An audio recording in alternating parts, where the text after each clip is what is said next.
oynardı Game Boy, sana sarılan çocuklar Geddo.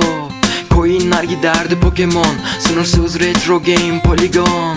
Her yol çıkar arcade game, Beyblade Deathly Cave. Contra on the war, fuck the paid. This is afraid. Retro life karalı Mike, kaçında kaldı Atari High Life. Hayatın gerçeği konsolla, asıl Geddo retro tas olan bitch. Sıra bende Donkey Kong, varil yağmuru kafamız loş. Hoş bir ortam ama işin aslı kurtarılacak bir bitch var. Oyna Mario oyna, takılma Venüs'e Killboy onda. Hopla Luigi onla, Turtle avında gerici onlar.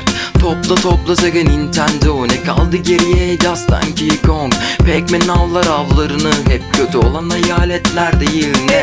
Geçmişten bize en güzel kalan oyunlardaki tatlı heyecan. Geçmişten bize en güzel kalan oyunlardaki tatlı heyecan. Gerine kaldı ki retro yaşamdan geçmişe dönelim hep bir ağızdan. Gerine kaldı ki retro yaşamdan geçmişe dönelim hep bir ağızdan. Tsubasa vurdu, gol oldu, driver şutla ben yoruldum. Kaptan Misaki ve de Kojiro, hepsiyle mücadele dolu combo. Üstümde akan bloklar, sağ solu belli olmayan kutular. Tetris bu hanımlar, sıkılırdım onu duyunca. Kar, kış, yağmur, güneş birden, kinkler, paçlar tepede. Street Fighter yerinde, kapışmayız artık yenilerle.